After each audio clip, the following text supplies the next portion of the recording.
The presenting sponsor of Upmarket is Aereo, the best place to grow and manage your real estate media business online at aereo.com. That's ARYEO.com.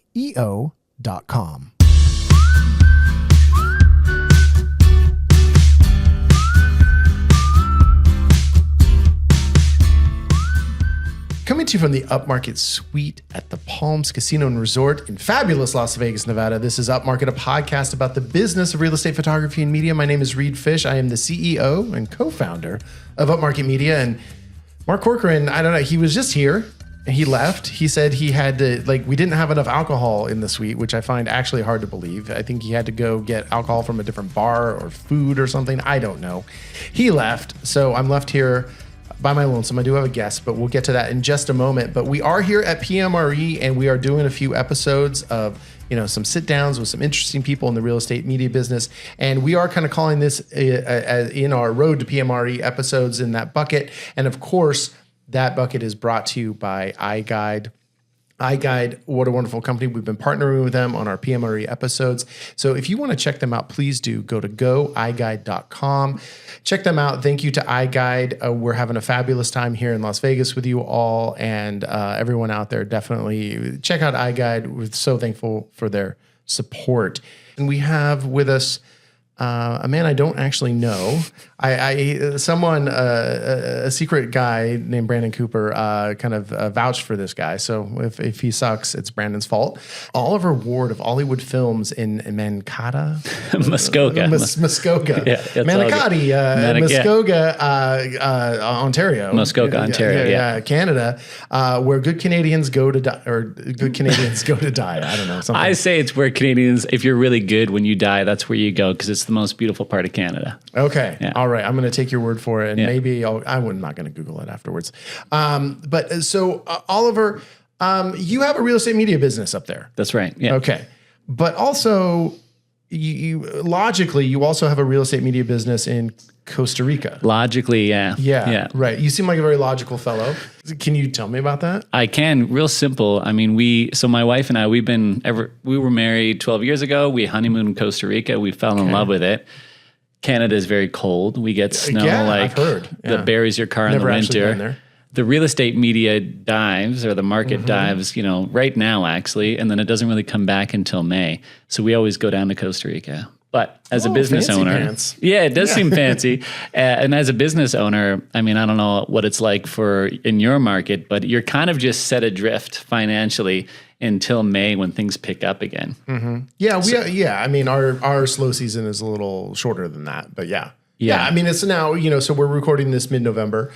So about now through January is kind of our slow season. And I think that's holds true for a lot of people in our industry, for sure. Yeah. So for me, going down to Costa Rica, which was wonderful, but I couldn't legally work there. But there's all these beautiful homes. There's a huge expat market and a lot of real estate agents down there. But what they don't necessarily have is really good high-end kind of North American style media for these properties. And if they do, they usually bring people in. So it's a really expensive service. So for me, I was like, business idea. So I looked into it, and you have to, have a legal, to do it proproperly, you have to register your business, and you have to make sure. As a Canadian, you like doing things properly. That's right. I do. And there was a Wild West in Costa Rica where photographers were down there, doing great, but like a lot of places in the world, and I don't know how political you guys get on this show, the government has major insight to every single transaction now. So it's really hard. That kind of black market under the table, everything has gone away, and they see every single transaction, especially if you're a proper media company or a proper real estate agent down there. You cannot pay for services without issuing what's called a factura electronica. I don't want to get too much into the inside baseball, but that's what I did. I saw a hole in the market because I realized all these photographers were going to be out of business unless they legalized their businesses. Sure. So that's what I did. And now we're down in Guanacaste, which is like on the Pacific side, and we service the real estate agents kind of from Tamarindo down to Nosara. Okay. Yeah. And so do you have a team down there, or is it just you, or how is that working? Yeah. So I have been training real estate photographers in my own business and then as a coach as well. And part of the stipulation of having a legitimate business down there is, as the business owner, you can run a business, but you're not really supposed to work in the business. Got it. And so I had to train local photographers down there. So I found a bunch of local, they call them Ticos. It's not a bad word. Some people think it's a but no. So I found a bunch of talented guys down there, and I've been training them how to sort of do what I always call it like North American style media, because there's there's a pace to it. Well, Costa Rica is technically North America too, right? So there's, is it? I thought it was Central America, but same continent as North America though. Right, right. But so I always just felt, US. I love geography. Sorry, I didn't. It's all good. It's all good. Be all correcty on you. Yeah. So I've just always felt, if you come from Toronto, New York, LA, and then when you go to these more like vacation areas, the level of service and that speed that we're used to just kind of disappears. Totally, yeah. And so that's what I've been bringing down there and training these guys to do, and it's been really interesting. The homes are beautiful. Like where I work in Muskoka, we have a lot of massive builders, and so you see a lot of the same type of homes built everywhere. Sure. But down in Costa Rica, it's like super architecture heavy, and everyone that builds down there, it's kind of their dream home. It's their big flex. So it's a really beautiful market to shoot as well. Right. So you're going to find a lot of different stuff. So, but you are not actually but you are kind of shooting. Are you kind of doing that under the table? I mean, this is only a podcast available in the entire world, so don't feel weird saying anything. But I train the shooters, and I will definitely be on site, and I will 100% pick up my camera, and I feel no guilt about that if things need to be done properly. But as the business owner, you can kind of do whatever. It's just you can't pay yourself. So I could technically do all the shooting, but then I have to keep the money in the business. I can't take the money as an employee of my own business. Okay. So then, how big's your team down there then? Right now it's myself, and I have one dedicated shooter and then a couple guys I'm training. Okay. Yeah. And how long ago did you start this? It became, we really officially launched this year. So, within months. It's pretty recent. It's pretty recent. Yeah. Well, and then are you spending that whole block of time down that whole 5 months or 6 months down there, like straight? I have in the past. And some years we spend more time, some years we spend less time. But yeah, usually the high season there is January through till the end of April. So that's when I like to be there. Right. And then do you see that also being a year-round market, or is it really just going to be kind of a seasonal like in Canada? Yeah. The buying season is definitely seasonal, but the actual shooting season, because Costa Rica has this beautiful rainy season, and that's when everything looks the best, and then it gets really dry. So it's actually better to be shooting in these little pockets of the rainy season. So it could be a year-round market. But as far as the shooting season, I see that being like the end of the rainy season and into the high season. Okay. Yeah. All right. So what are some of so if you're trying to manage this, I guess half the time you're managing the business now from Canada. Yeah. I mean, how complicated is it because I think we've talked about having another location in another, even just in California, just in a different city, or out where our team can't service those shoots. And it's like, oh shit, this is daunting. Yeah. We've been talking about it for 5 years and we have not pulled the trigger on it. I can't imagine what that must be if you're trying to do it in a different country.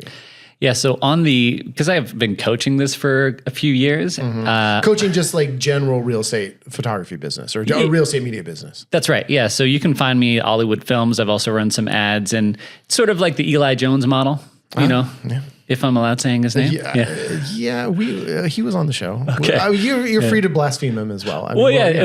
Essentially, I like Eli. I got no problem. It's the same as everyone else's. It's not that it's the same as everyone else's model. I have a business that I templated, and it works really well.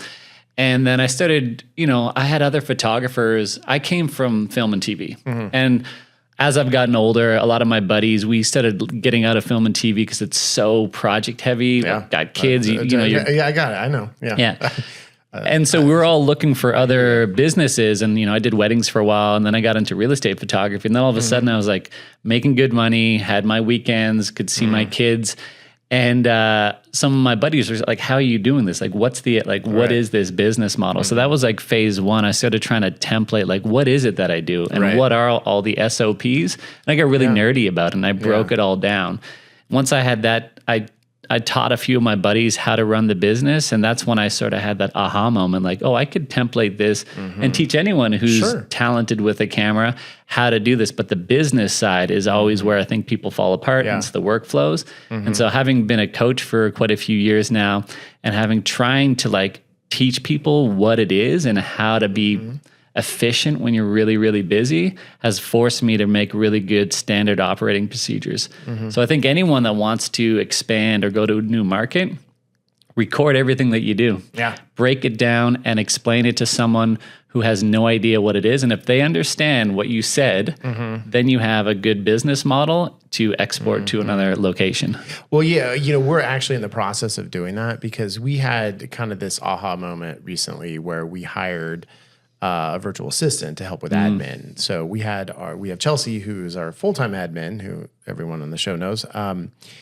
And she wanted to pull back a little bit. And so we were like, okay, well, let's hire this virtual assistant. They're going to work, 1 day a week and then maybe a few hours, so we can actually have admin longer in the day. And I was like, oh, this is going to be great. And it wasn't great, because we didn't have the SOPs, the standard operating procedures. We weren't able to train her well enough because she was also not versed in what our business was. And part of it was like, we're hiring someone who we figured out had never heard of Zillow.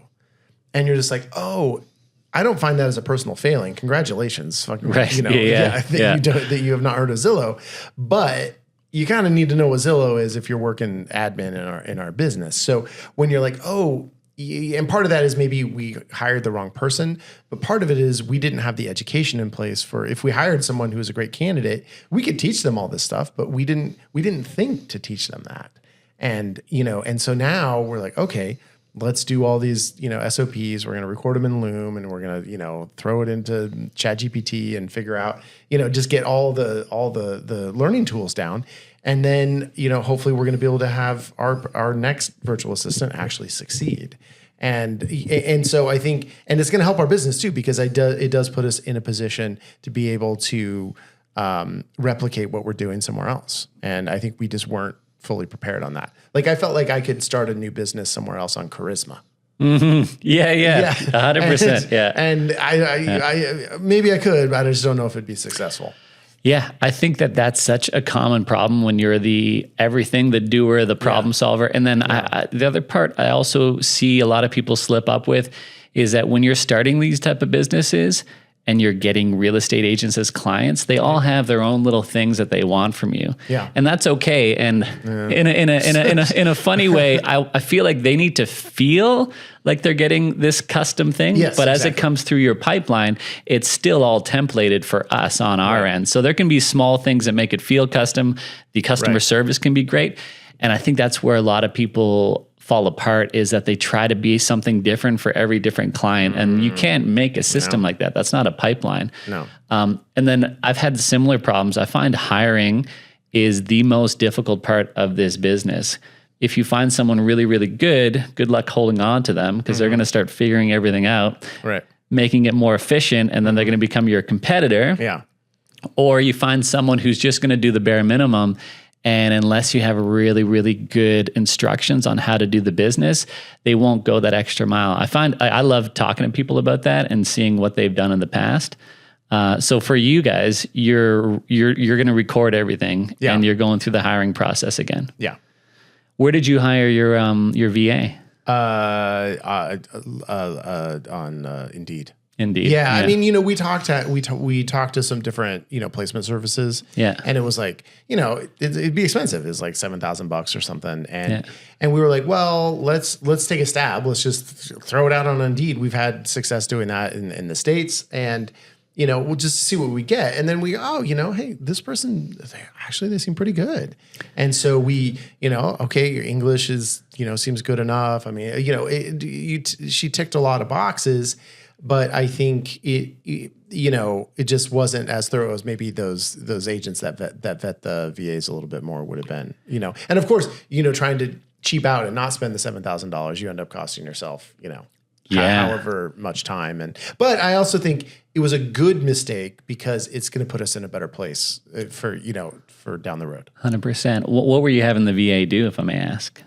We were trying to have them just be Chelsea, just be admin, Yeah. So really it's answering the phones. It's it's everything from answering the phones to scheduling to delivering stuff to, just all the 5,000 things that Chelsea does. Right. Yeah. So, because we just want, and a big thing too is for us, like when, Chelsea just works regular hours. And so 9 to 5 or 4 now. And it's like, well, real estate photography, as we all know, doesn't end at 4 or 5 p.m. I mean, it does right now in November, but it doesn't in every other month. Yeah. And so, so that falls, the admin then falls on Mark and I when Chelsea's gone. And of course that's like, it's 6 o'clock and we both have kids and it's like dinner time and we're trying to get this done, or Mark's running to a shoot, or, it's just, we need more admin support. Yeah. I always like to ask people and find out for them, what is for you high value work and what is low value work in your business? Like what could you never see yourself not being a part of? You mean me personally? Yeah. Oh, you don't want to ask me that. Well, now I really want to know the answer. As everyone knows, I just want to be. I'll be on the podcast. That's all. That's all. So you're the Riz man. Yeah. The Riz man. Yeah. And I get it. I mean, I love this as well. I love being on Instagram and like vlogging and telling the stories. And like, you walked in here and it looked like you were vlogging. You had a mic on and you had. You guys will be in a vlog. I'm talked about getting here and then I'm going to review it afterwards. Okay, good. But I like review it. Okay, good. All right. Well, I'll tell people the experience of it. You guys were very, gracious. You forced me to drink alcohol. It was great. Yeah. We held your mouth open, poured it in. It was kind of a hazing. It was, but I know what you mean. Like, I like all that. And I also think the charisma side of it is, and I guess really that what, to me, anyone who has that type of essence or that type of, gift of the gab, that's sales. And that's like the feeling of the entire company. It's super important.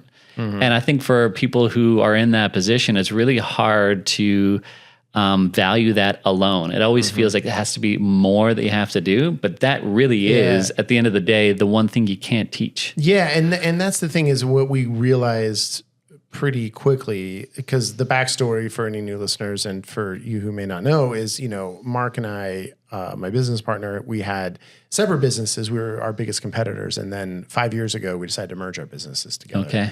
And so, because then our combined resources, we could hire an admin, we could hire other shooters. I mean, it was just, it was after 2020, we're just like, we can't do that again.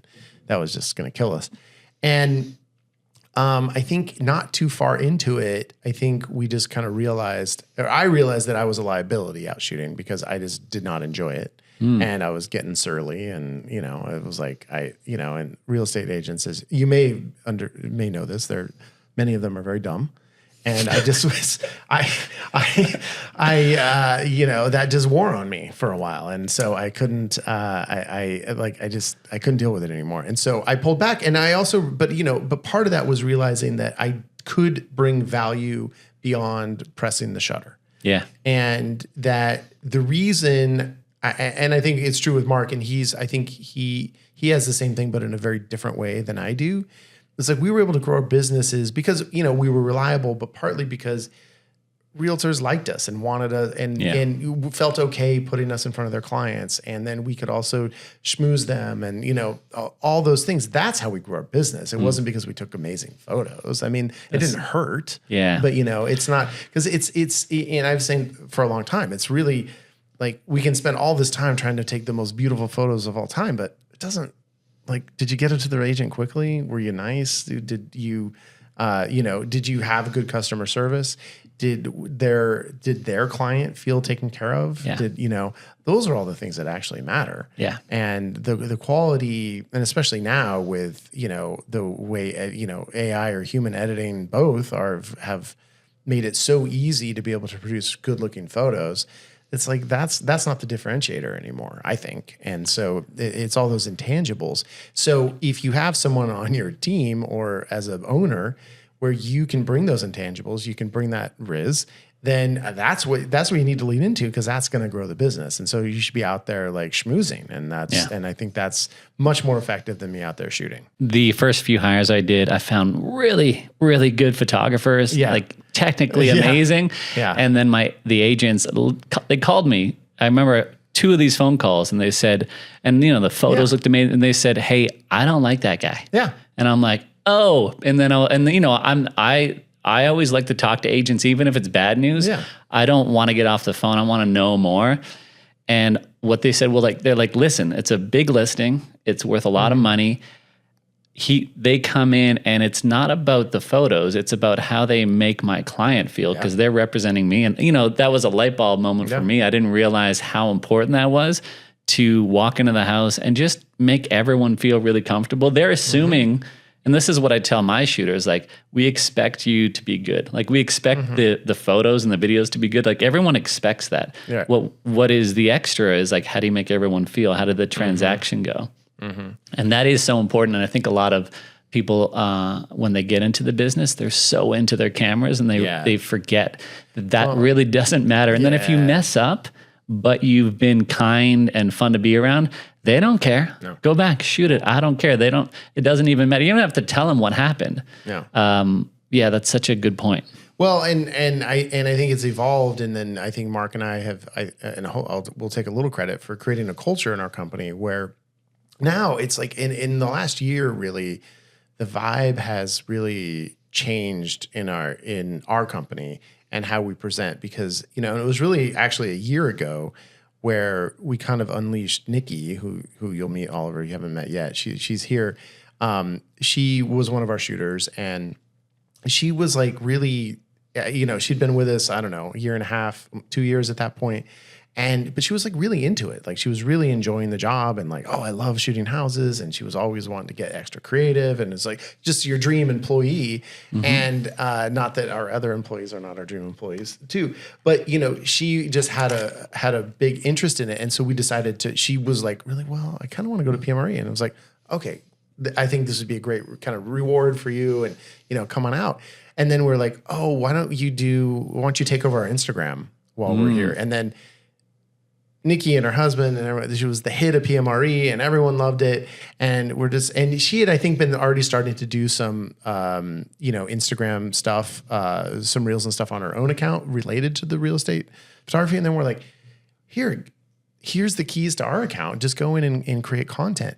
And she's been creating all this fun content that is getting way more engagement. And then we ended up hiring Molly, who's our now social media manager, who's bringing a very similar vibe. And so we're doing a lot of like fun videos, and it's really brought out in our other team members, their fun personalities too. And so now all of a sudden, like, Upmarket is like the fun, the competent, fun group that, takes great photos. And it's like, it's such a joy to like, to exist in that realm of, rather than just like, this, I don't know. I just I find off-putting, so much of all this luxury marketing, and like, I want to we want to have a little bit of fun. And so it's been a really wonderful year in which, kind of the vibes have changed, and, I'm going to take full credit for it. You should. Yeah, you should. I think I really should. It comes from the top. And coaching people, the students, they always want to know, like, how do I do? And they're always referencing these super luxury shots. Yeah. And I'm like,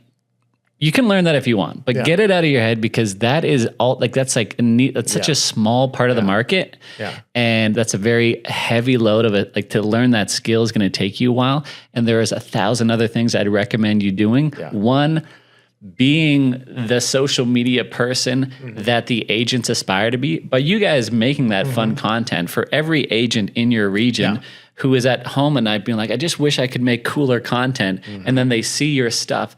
That does so much for your business. And now we have the staff to offer that as a service to people. Yeah, that's a smart move. Yeah. So, okay, that's a lot. I don't know. You look like you might need a refill. You look a little peaked.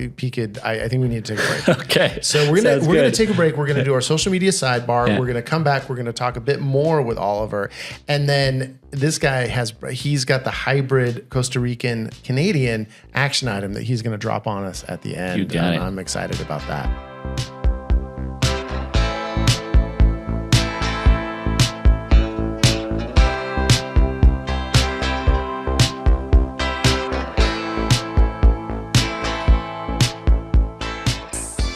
Hey, did you know that Aereo.com is a sponsor of this podcast? Well, it is true. Aereo.com sponsors the Upmarket podcast and has since the very, very first day. And now we're at over 100 episodes. And thank you, Aereo, for being with us for over 100 episodes. I just wanted to say we appreciate it. So thank you very much. And also, we encourage all of our listeners to check out Aereo.com because, you know, they are the all-in-one place to book, have your clients book, and you invoice and you deliver, and it creates property websites. It integrates with Zillow 3D. It does this, it does that, it does the other thing, it does the other thing, it does another thing, it does that other thing as well. I mean, go check out Aereo.com, ARYEO.com. Use the code Upmarket and you're going to get 15 free bonus listings.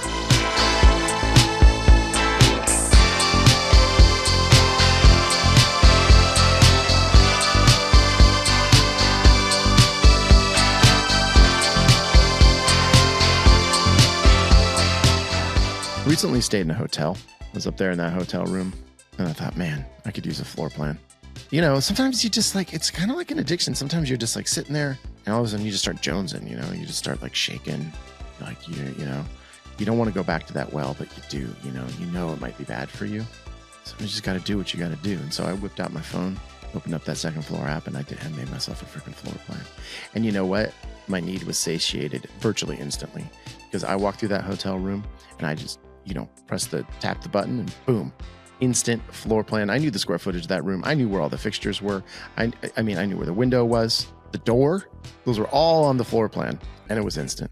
The second floor app, I mean, my goodness, get in there, get that app because you can make a floor plan and you might want to do it when you're actually out shooting a house and then you can do the floor plan and then you can deliver it right to the client and like upcharge them like $100 or something. Ooh, that's what I like. So that would have, that was my hotel room was more than that, but I wish I could have charged them $100 for that floor plan because I, got a nice discount.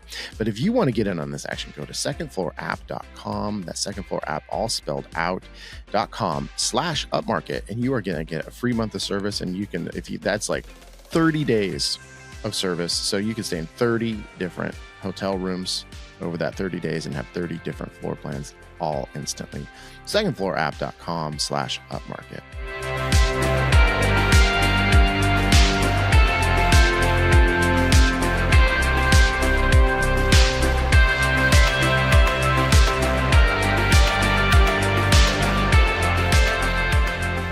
All right, social media sidebar time. We are Upmarket Pod across all social media, and you'll notice our social media is getting better with the Nikki takeover during PMRE. That's past now, of course. But then, Molly is getting hard at work, so we're doing like fun videos for this stinking, thing. So give us also a follow on YouTube, please. We are also beefing up our YouTube channel. That is one of our goals for the rest of this year and in 2026. So give us a follow. We're Upmarket Pod across all social media. I don't even know. Molly might be putting us on TikTok. I don't know what she's doing. And then you can, of course, my personal account is ReedFish, LYSM.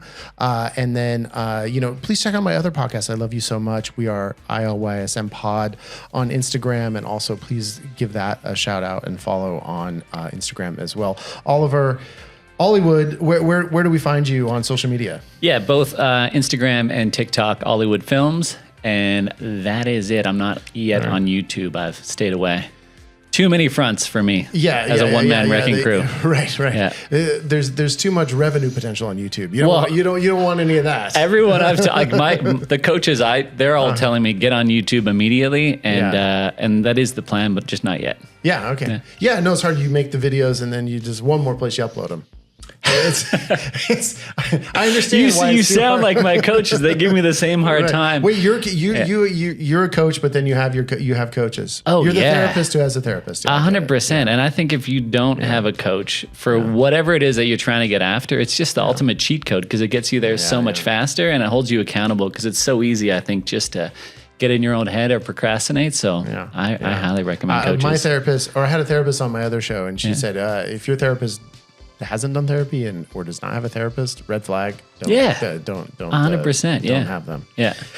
So you are vlogging, you're doing all this stuff. What's working for you on social media? Like, what advice do you have really for real estate media in your coach speak? What are you advising on social media? I would love to be unique here, but honestly, if it's not entertaining, then I just don't even know why bother posting it. Entertainment is the most important, and then education is second. Like tell people something interesting. Kind of like our podcast. Yes, something to take away. Education's third, but that's and then I try to wrap. I've always I was a Casey Neistat freak when I just loved his whole show. I don't know who that is. You don't know who Casey Neistat is? Oh, he was like the original vlogging YouTuber. New York. Yeah, I don't watch YouTube. Okay. Well, he invented. How do I tell you? That's okay. Google it if you don't know. Point is, he was on YouTube. He was a big vlogger. He did a daily vlog. Okay. He was one of the first people to do that. And every single day for 2 years. And he had a lot of great takeaways. But the most important one, which is always applicable, is just what is the story? Like, is there a good story that you're telling here? Because pretty pictures there's a dime a dozen, everything is, but the story to me is what I like to wrap everything in. It should have a story. Yeah, well, and I think all joking aside, I think that's why, like people have resonated with our podcast is because we are telling the story of Upmarket Media. And that's been the premise is like, hey, Mark and we merged our companies, follow along with us as we figure this shit out. And we're going to talk about all the things we mess up. We're going to talk about all our successes. Yeah. And then also, then the other story is we fucking feel your pain, man. We've been out there, driving in your car for 12 hours a day, shooting 6 houses, getting home, and your spouse is pissed at you, and we've all been there, man. We've all been there, and so and I think that's the feedback that we've gotten the most from people is like, oh my God, I listened to your show, and it was like, that's me. I'm like, oh yeah, and that's the biggest compliment we can get. Yeah, well, and that's great too. That like showing a little bit of the fallible side or where it's not all perfect. Because I think everyone, social media is usually pretty perfect. Yeah. But if you can share the vulnerabilities, I think that endears you to everybody so much more. Yeah. And I heard this recently. My wife's really into she's very much about the vibe and about the spiritual side of things. And she was talking about Costa Rica, I get it. The highest vibe you would think is love, but the highest vibe is authenticity. Oh, there you go. We talk about that all the time. The hardest thing to get to. Like when you do something like this, I can even find myself being like, there's some places I'm not going because I don't know, that lens there is capturing something. But the more authentic you can get, you'll see your brand soar. Yeah. Well, and here's actually the thing about podcasting that actually I've been thinking about, because I have this other show, I Love You So Much, and it's a little bit more about that. It's about two divorced dads getting better. Okay. And we end up people come on there, and then even us, and I've even noticed on this show, is sometimes you'll have people and they will come and they will sit in that chair and you have the microphone in front of them and the camera's on, and then all of a sudden they will say shit that they haven't told their therapist. And I think I figured out why. Is because what we're all yearning for, on a very base level, is that authenticity. And when we are authentic and vulnerable is when we connect with people. And I think that what we all as human beings actually want more than anything is human connection. And so when you sit in that chair, and if you are actually vulnerable with us, you are vulnerable with the audience. And it's hundreds or thousands of people watching, and that actually makes you connect with all those people. And I think deep down that feels good. So that's kind of my working theory right now. Yeah. And I think in our other show, in I Love You So Much, we often actually have real celebrities on. And I think sometimes they can be guarded. And so it's our job to kind of get them to a place where they're not guarded. And that can be hard because they're used to going into interviews and just this crazy thing happened on set. And, it's that's not what we want to care about. It's how did your divorce make you feel? Yeah. And not everyone is always prepared to do that. But I think though that when, because we've had people come on and say, oh yeah, I don't even know why I said that. And it's well, I think you just want to connect with, you saw an opportunity and you weren't thinking about it consciously. You saw an opportunity to connect with other human beings. So if you can do that in your social media, you're going to have a winning strategy. 100%. So you don't have to sit and cry, but just be authentic. Yeah, and that's why I tell people just do it every single day. Talk to the camera every single day. It's worth it because you need to start peeling through those layers and getting rid of it and watching it back and feeling that sucked. The real great hack that I learned, if you do want to talk to camera, don't do it 10 times in a row. Just do it. If you can, do it once and just let that be it, because whatever you do that first time, unless you're trying to memorize a script, but if you just say it into camera and you walk away, just one shot, you'll get a much more authentic feeling than a super polished word perfect piece of crap. Yeah. There you go. Yeah. All right. Words to live by. So, all right, we're going to take another quick break and we'll be right back. And we're going to have a lot more with Oliver. And then, of course, we got those action items, baby.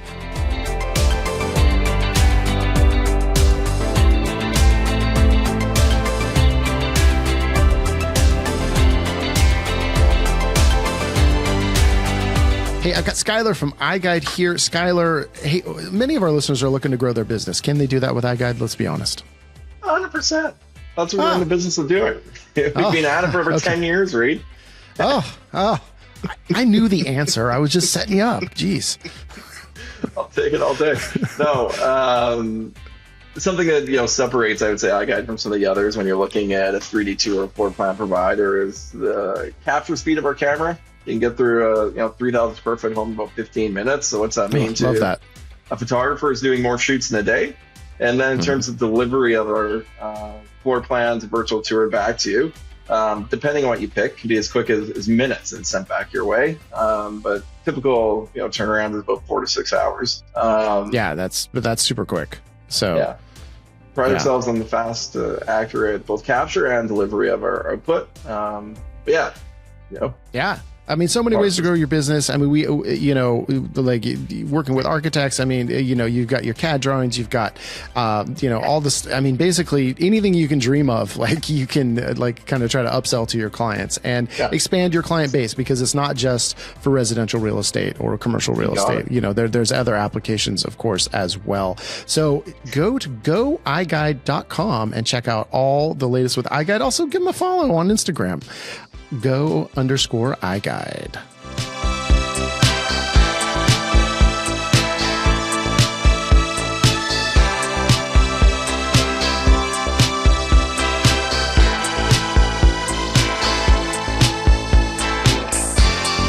Hey, are you looking for an ethically sourced AI to handle some or all of your photo editing? Well, look, check out Fotello.com. That's FOTELL.com. I'm sorry, it is fotello.co.com. See, that's a very easy mistake to make. I made it. Don't you make it. Go to co.co, not .com. Fotello, look, you pay per listing. That's one of the crazy things about it. So you pay, whatever the fee is, and it's a very low, reasonable rate. And you can put 30 photos in for this listing, or you can put 100 photos in, and it's going to process them. It's going to cost you all the same amount, and it goes quickly. I mean, most shoots are processed within minutes, and the quality is phenomenal. And also, Fotello is now an all-in-one delivery system too. You can deliver photos directly from Fotello. You can, if there ever is an issue with any of the photos, they do have human editors on call where you can submit revision requests. So many great features about Fotello, and they are only getting better each and every day. And it is an ethically sourced AI, which we, of course, appreciate. So go to fotello.co and use the code Upmarket, and you are going to get a free month up to a $500 value of photos. So that is a big deal. Fotello.co, $500 worth of photo editing if you give it a try and tell them you heard about them from Upmarket. Your friends at Upmarket.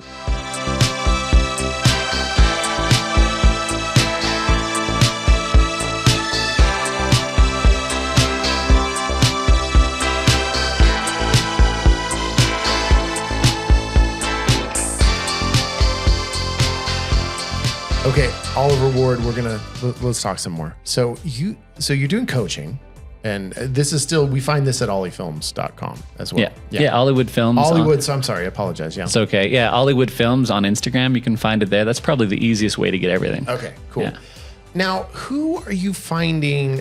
Because this is one thing, and Eli was actually, Jones was on the show a few months ago, and it was one of those things, like I was driving home after recording, and I was like, oh shit, this is the one thing I wanted to ask him. And so I'm going to ask you, what is the saturation level here? Because all you guys are trying to get more people into real estate photography. And it's starting to chafe my hide a little bit because I'm like, we have enough competitors. I don't need more people like trying to like, Instagram DM people and offer free shoots. Like, please do not do that in my market anymore. I'm not saying that's what you're preaching. I will tell you, I never recommend people do that. I love Eli and his whole technique, but I never tell people to do that. Yeah. But at the same time, at a certain point, when are we able to, or when is the coaching industry not going to be able to say, hey, come on in, and this is, and I don't know if that's your pitch, of course, but this is an easy way to make, you can make $250 in an hour. It's like, well, you can't a lot because, and what's your sense on how saturated the market is, and if there is really room for new real estate photographers? Well, yeah, I can't speak for Eli because I think but I'm going to anyways.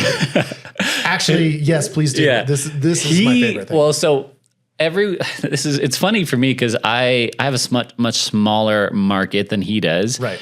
I also mostly position myself towards smaller market providers. Okay. Because I see in the metropolitan areas really crowded spaces. Yeah. Where I live, there's like 20,000 people. Mm-hmm. But anywhere there's that has like an elevated market, oftentimes those little markets, they don't have like highly trained, skilled shooters. They always bring them in from the metropolitan areas. So I mostly target those areas. So you're targeting like a lot of tourist towns. Small areas where there's just not, where media is not yet established. Yeah, I mean, that's kind of where I started. I live in Ojai, California, which is a hybrid kind of a tourist town. There's not like Ojai centric, company. I mean, that was mine. And then, but now we kind of moved down the hill 20 miles, but. Yeah. So first of all, that's really who I target. And I think there's still room. If you're in a small town and you just Google real estate media in your small town, see what comes up. And if you don't see a business that does photo, videos, aerials, floor plans, 360 tours, and some sort of social media management, guess what? There's a job there for you. So those are the people that I generally coach because that's exactly what I do in the size of market I have. And then, I mean, I think with his operation, he has a huge operation. Yeah. I coach maybe 10 people at a time. So I don't feel that saturation level. Right. And then the other part that I really believe that our industry is going, and everyone has their own theories, but agents are so media hungry. And I think the next real big thing that we're all going to offer, what you were talking about, is really getting into like curated social media management. So we're not just doing your listings, but we're taking over your entire social media. As a business, you can only maybe do that for 10 agents if you have a big team, if you're a solo provider. And so what I tell people is that's the way the business is going. Or even if it isn't, every market has about 5 to 10 agents that could fully be supported by one really talented media professional. So that's what I coach people to be, is to be a marketing partner and to take on their entire social media plus their listings. Because that way it's almost a retainer model. You're not just doing listings. Now I'm on a retainer and I'm doing all your social media. Yeah. And I think that's also a big hedge against AI as well, because as listing media, I think as AI gets ever more omnipresent on the listing media side, the one thing that AI is not there yet is like producing, like good social media content with agents on camera and speaking. I mean, and I know there are some people who can claim, oh yeah, we mimic the agent's voice, we do all this stuff. But I think having actually, and it goes back to what you said in the social media sidebar about authenticity. Yeah. Because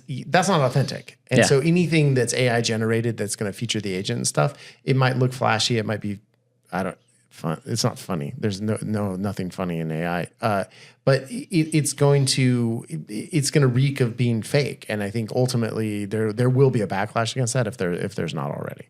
And maybe that's that's wish casting maybe, but I don't know. I'm a wish caster. That's exactly that's exactly how I feel. I think that the further AI gets in doing everything for us, we're all going to yearn for authenticity. It's going to be really fun to see someone who's truly authentic and original, because AI is derivative of everything else that's ever been created. And so if you're doing something truly original, that is like the most human quality. And so I think that there'll be plenty of space for that in the future. I could foresee an organic, authentic social media come up where it does not allow AI. And it might, and because that would be that'd be a really interesting market where everything on here is real. And if there's a way to actually, how would you I don't know how you'd validate that, but I do feel like like, like with music, right? Like the musicians lost rights to the recorded music, but what is the biggest seller for them is live performances. Yeah. And that's where people fall in love with musicians. It's not from listening to a recording, it's from seeing it live. So I think that's my opinion. I do believe that social media will be held up by authentic storytellers. Yeah. And so, and the hedge is definitely, getting your agents on camera, doing more creative style videos. I mean, I think just the cookie cutter stuff, that's what AI is going to be able to learn. And so already you're seeing the photo to video stuff, which is mimicking your property videos. So it's just like, get in there, and that's our challenge. Just be more creative. Yeah. So, so you don't think it's saturated?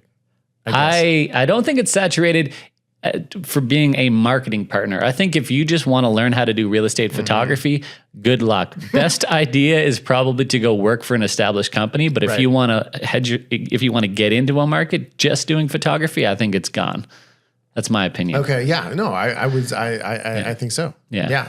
No, because I look at it, if someone just comes in doing photography in our market, it was like, we're going to crush you. Yeah. I mean, you can come in, you can be half our price, but we're still going to crush you. Yeah. Because, the agents it only appeals that they're half that price, don't get any listings. And so you're not going to have that much work. Yeah. So, and if anyone is listening to this and does not have a business, but where you actually make your money is adding on aerials, adding on video, adding on the 3D. It's doing the photos. It's not a loss leader. We still make money on it, but it's when you add on those other services and you're there for an extra 10 minutes and you can bill another $100 or $200 or $300, I always like to ask other media professionals what they think of, what is the most valuable service we provide to the agent? Like that actually helps their business or helps them sell a home. Because I still think it is the photography, even though it's like the most easy thing to do. That is still like, have you bought a house recently? That's what you look at. You look at the pictures. Yeah. Okay. So me personally, I don't quite think of it that way because I don't think anything we do sells the property. Okay. The price sells the property. That's true. Who gives a shit about the photos? It's always the price. Every single thing we do sells the realtor. It doesn't sell the property. Yeah. Yes. Having nice photos is probably going to help the property sell faster and for more money. Yeah. Probably. Not necessarily. I don't, Devin did a presentation last year and the evidence isn't even quite there for that. Mm-hmm. But if it's priced correctly, as I've been saying for years, if it's priced correctly, you can have one iPhone photo of the front of the house and it's going to sell. Yeah. Now, is that agent going to get another listing? Right. Maybe not. Yeah. So then therefore what we're doing is actually by marketing the house, we're selling the agent. And so it's a very subtle way to differentiate that, but it is because we're still pretending we're selling the house, but we're actually doing is marketing the agent. And that's how we think about every single thing that we do. I worked for a guy, shout out Wyatt Williamson. He's in my hometown. And hey, Wyatt, go for it. When he started working with me, he was the first agent that brought me in. Mm-hmm. I was doing weddings. And he's like, can you do photography for real estate? Mm-hmm. I'm like, of course I can. Of course, that's so easy. Yeah. It was not easy the first time I did it. Very embarrassing. But anyways, Wyatt said, he's like, I want you to do photos and videos and I want all the things. And I don't care if it's $1 million listing or a $200,000 listing. Shout out Wyatt. I was like, I'm like, why? Why are you going to spend that money? Yeah. He's like, because when you come in and you do all these things and I show that client, they will tell everyone like Wyatt did this beautiful marketing package for me. And so even if it's the $200,000 house or the $2 million house, everybody got the same service from him. Yep. And now he's just kaboom, blew up. So smart. Yeah. And I didn't get it, but now I was like, okay. That's what I tell, I've been, dude, preach to the choir, man. I've been saying that for so long. And I can remember like, God, it must be like 8 years ago now. 9 years ago, really when Matterport wasn't brand new, but it was, on the newer side. And I had this one agent who was in this kind of community of like, it was like condos and kind of townhouses and, like 2,000 units that were built in the last 5 years. And he was trying to be the king of this area. And so he would do pretty well. He'd have, 1 or 2 listings a month. And every single listing, even though these were not super high value properties, he was doing Matterport tours and no one else was doing it. And I was like, this is great because I get to go in and for him, that was so important. And this is kind of still when I wasn't so strict on homeowners not being around or whatever. Homeowners often would be in there. Oh, is that 3D tour? Oh yeah. I mean, dude, he showed me that. And that's the reason I chose him as a realtor. I'm like, there you go. So he spends $250 every single time to get the Matterport tour. And then he got 5 more listings this year and made $150,000 on it. Yeah. It's just like, it's such a no brainer. Anytime but people don't see it. Anytime the homeowner's there and I have the drone out, I always say, do you want to see? And I let them look and they're like, oh, I've never seen that before, especially if it's a bigger rural lot. And then I usually get their email address and I'll send them a photo of their lot. Oh, wow. Just because for them, it's like, it's so special. And it really helps out my real estate agent because they just have such good things to say about the whole service. And then they're also like leaving their thing behind. So it's a nice little keepsake. It's a nice tiny little hack, but yeah, show people, like let people look at your screen. That should have been your action item. I think I have a better one. Oh, all right. I'm going to steal that one as mine. Okay. So I guess so to go back to your question, I don't think I really answered your question of what is the thing that we bring the value. I have an answer to what I think the most important thing is to a lot of realtors is actually the speed of turnaround. Yeah. More than anything else. Yeah. And so as in the last 5 years since Mark and I merged, we've got it to the point where, our turnaround for all services is next morning, usually by 9:30 a.m. And that's the thing we get over and over and over. Oh my God, it's so amazing that you get this. And it's like we have, and now, we're able to offer same day delivery of photos. And so, which is like, and then, agents are paying on for that $100 or whatever. And it's fantastic. So I hesitate to say that's the biggest value we bring, but in a way it is. Yeah. Cause they're getting squeezed. The homeowner will only finalize and then they legally have to be up and they have no time. Yeah, no, 100%. That's important. If you can't be the Amazon Prime of your little market, then you're going to be, someone else is going to be. Yeah. So, and you really, it's kind of go back to something that you're kind of preaching to in your coaching is like, you really feel like anyone who wants a successful real estate media business needs to really provide all the services. Yeah. And then in 2026, I think the new thing is going to be like, what is your social media management offer? And if you don't have one, I think your competitors are going to start to have them. And I think that's the next thing that we need to envelop into all of our businesses is offering social media management in a way that is affordable for the agent and equally as fast and to turn around for us, but also has that level of authenticity. And I think whoever figures that out is going to do really, really well in 2026. I've been working with a buddy of mine who's really good with software, and he's developed something really beautiful and elegant that solves this problem on a few different levels. There's like, the done with you, the done for you, and the super custom model, but it'll be something that early adopters will be able to use. And I think it's going to be so this is something you're offering to real estate media providers or any kind of content creator? Well, it's not mine. Yeah. I'm going to share the software with everyone because I've been testing it and I'm going to show everyone how I use it, but it's going to be for anyone who wants to use it. And it's not mine. I'm basically an affiliate that's just like helped develop and problem solve. Yeah. I'm the marketing. I'm the face. Yeah. Where can we find this? I will be on my social media. Okay. I'll be going all over it on Oliwood Films, and I'll have a webinar that really kind of dives deep into it. All right. Yeah. If you are going to do that in 2026, that means you need to take some action. Yeah. Which means it's time for action items. Okay. Our action items today are sponsored by Pixel CRM, the only CRM that is made by a real estate photographer for real estate photographers and media professionals. It's an amazing tool, fully fleshed out. You can do so many things with Pixel CRM. I urge you to check it out. It's Pixel CRM. That's PIXL CRM.com. And if you add right after that.com, if you add a little /Upmarket, you're going to be able to get a free month of service to check it out. So check out pixelcrm.com/upmarket.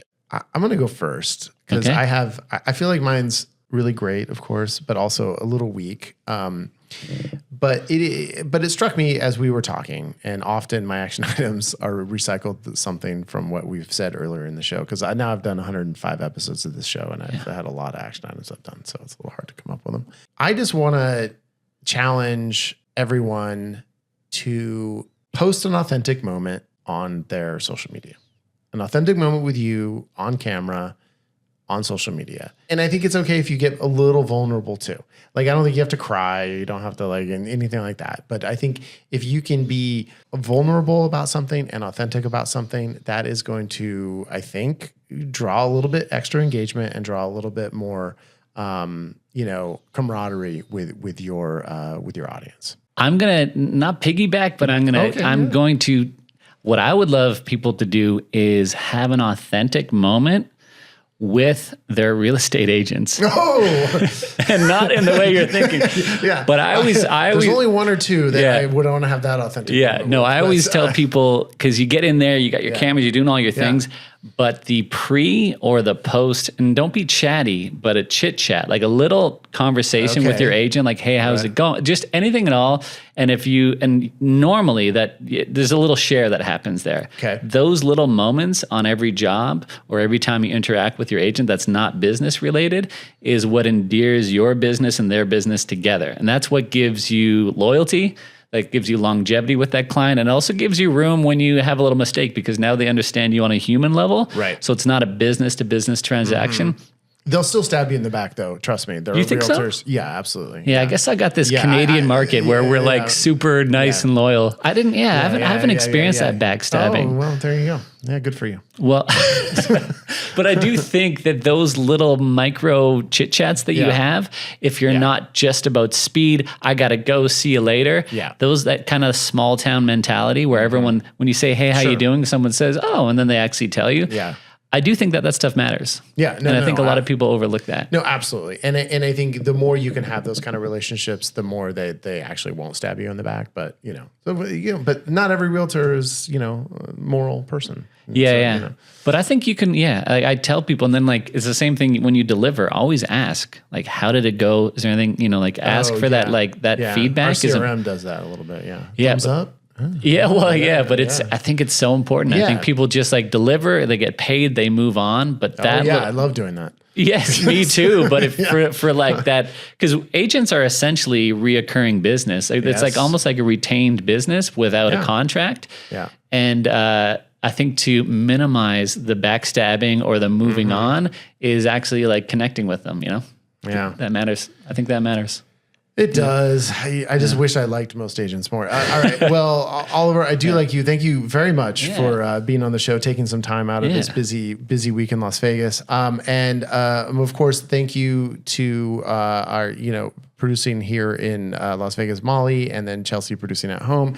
And then, of course, Mark not being here, and then Bethany and Nikki also here.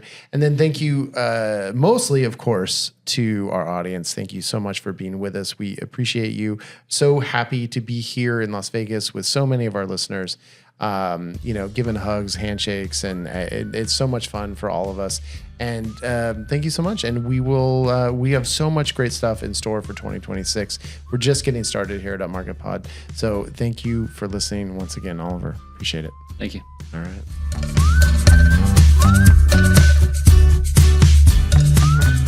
Upmarket is a production of Upmarket Studios. This episode was produced by Chelsea Froelich and edited by Bethany Diedrich. Thank you so much for listening, and we really hope you listen to the next one too.